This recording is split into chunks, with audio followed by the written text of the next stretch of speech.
Good day.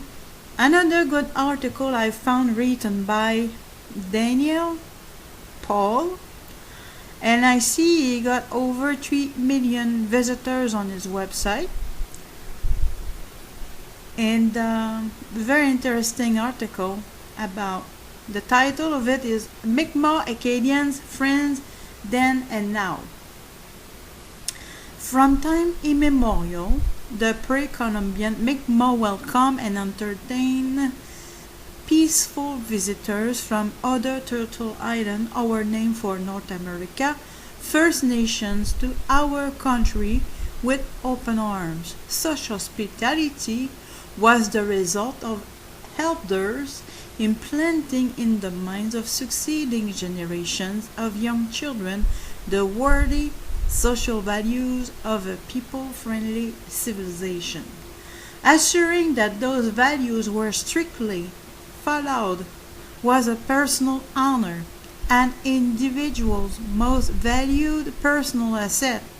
To fail to keep one's word or to be disrespectful of others, etc., was punishable by being ostracized by peers, a fate considered worse than death. High among the values taught, and probably the one that was most conducive to assuring that such hospitable welcomes continued, was the one which acknowledged that the Great Spirit created all people equal. It prevented the development in young minds of biases against people who were different. Because of it, intolerance was not a vice harbored in the hearts of that era's Mi'kmaq. Thus, 400 years ago, when Champlain and settlers arrived on Mi'kmaq shores in 1604, they were warmly welcomed by the Mi'kmaq, and later that year by the Passamaquoddy when they wintered at the place now called St. Croix in Maine. However, it was the Mi'kmaq with whom they made first contact, and it was the Mi'kmaq with whom they had the most contact in the future years. History relates that the relationship was very warm. From almost the onset, much social contact took place, and term marriages were many. Such marriages even reached into French leadership. For instance, French Governor Charles de la Tour was married to a Mi'kmaq woman related to the before mentioned. Many Acadians today claim that the vast majority of their people have Mi'kmaq or other First Nation blood in them. It was a relationship that today's society could accomplish much from emulating. The prime reason that such a good relationship developed was very simple. French settlers respected Mi'kmaq rights and didn't try to dispossess them. In fact, in sharp contrast to the later actions of the colonial British, they requested permission to use Mi'kmaq land. Thus, propelled by mutual respect, the Mi'kmaq French alliance lasted for more than 150 years, an unmatched record between a First Nation people and Europeans in the Americas. During this period, 1505 to 1760, the language of each became the second language to the other. The Acadian language today contains many Mi'kmaq words. However, in an event occurred in 1713 that assured that within 50 years the relationship would be almost discontinued for several centuries, the English claimed our land by the provisions of the Treaty of Utrecht. I don't know if I pronounced that well. Utrecht. From that point onward, without exception, they persecuted both peoples equally. In fact, they were so paranoid about the Acadian-Mi'kmaq relationship that they issued a proclamation in 1722 making it illegal for an Acadian to entertain a Mi'kmaq in any way. It was strictly enforced. The minutes of May 22nd, 1725, British Colonial Council meeting at Annapolis Royal relates just how harshly it was done. And before I continue, I want to add my comments. Is it for psychopathic people? It is not uncommon. They also are paranoid, very much paranoid. And that's the reason why.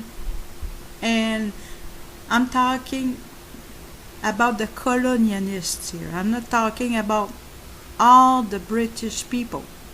I'm just talking about those who were colonialists and members of secret societies who did what I'm about to read. And it is said that they were very much paranoid and they literally made it illegal for an Acadian which is a French, to entertain a Mi'kmaq in any way. And so, because they were so paranoid, that makes me really think, because I studied very much psychopaths, and it is very much psychopathic. And those words are said by a psychologist who has a master's degree in psychology. Let's continue reading.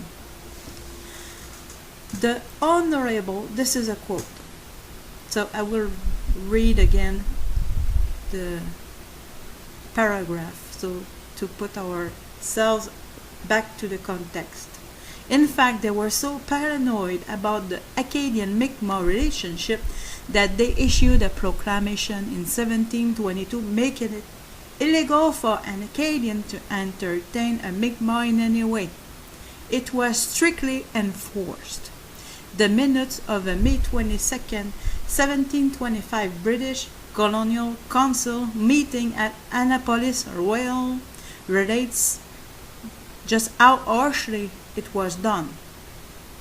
Quote, the Honorable Lieutenant Governor John Doucet acquainted the board that Prudent Robichaud, a senior inhabitant in the Cape, had entertained an Indian in his house, contrary to His Excellency's proclamation date August the 1st, 1722, that he had therefore put him in irons and in prison amongst the Indians for such heinous misdemeanor.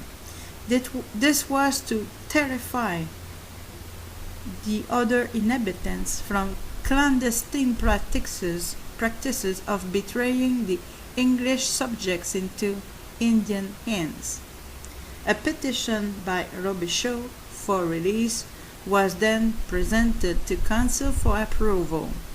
The said petition being read, it is the opinion of the board, upon account of his age and having been so long in irons, that upon the offers and promises he made in his petition of putting up a security goods and other chattels for his future good behavior, he be set free.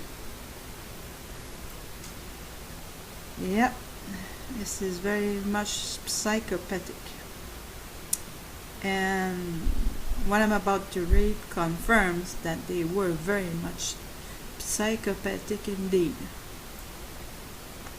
During the wars of self-defense that the Mi'kmaq often engaged in with the British, many young Acadian men joined with the warriors to do battle.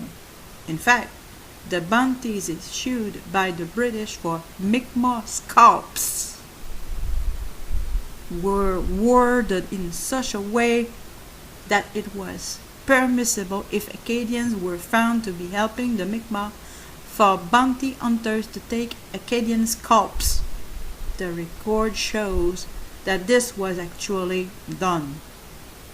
In retrospect, saying as our ancestors saw fit to welcome them with open arms, how can we say today that the ancestors of the Acadians were not welcome to our land and accepted? They were, and they interacted very civilly. Therefore, we must continue the welcome. So, for sure, this is written by a Mi'kmaq man, because he's talking about his ancestors saw fit to welcome them with open arms. Speaking about the French, how can we say today that the ancestors of the Acadians were not welcome to our land and accepted? They were, and they interacted very civilly. Therefore, we must continue the welcome. Unfortunately, the same cannot be said for the arrival of many other Europeans. They were bloodthirsty. For instance, it would be akin to Jews celebrating Hitler, for the Mi'kmaq and other First Nation peoples to celebrate the arrival dates of such individuals as Christopher Columbus and Edward Cornwallis. The genocide they begot marked them as true savages. There is absolutely no comparison whatsoever between their conduct and that of the Acadians. Thus, this summer, I'll be helping the Acadians commemorate the arrival of their ancestors to our shores. In August, I'll be giving a talk at Grand Prix. This was written back on June the 9th of 2004.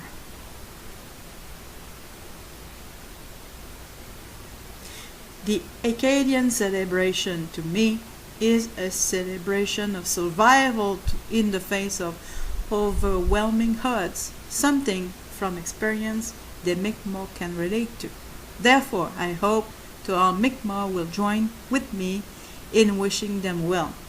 May their visiting friends and relatives have a pleasant and memorable stay. Daniel N. like Nancy Paul. I will put the link in the video description. I love what I read. I really do.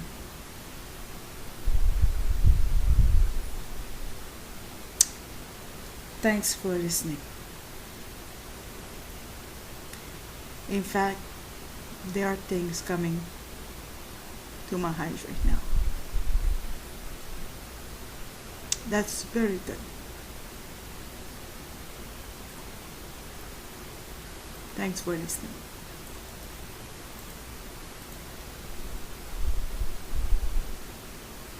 Mi'kmaq welcome and entertain peaceful visitors from other Turtle Island, our name for North America, First Nations, to our country with open arms. Such hospitality was the result of elders implanting in the minds of succeeding generations of young children the worthy social values of a people-friendly civilization. Intolerance was not a vice harbored in the hearts of that era's Mi'kmaq.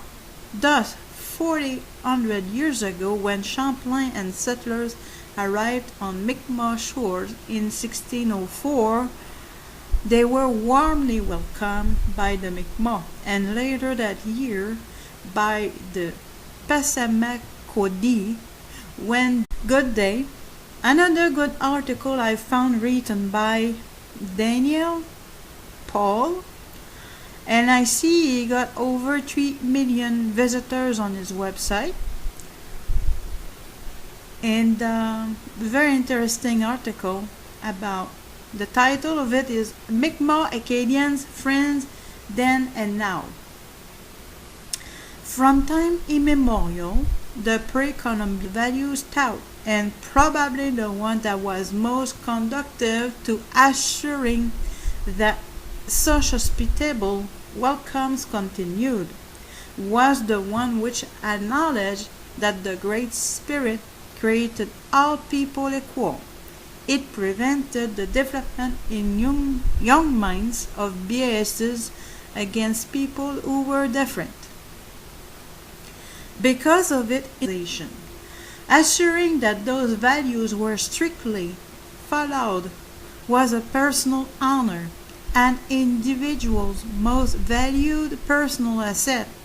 To fail to keep one's word, or to be disrespectful of others, etc., was punishable by being ostracized by peers, a fate considered worse than death. High among the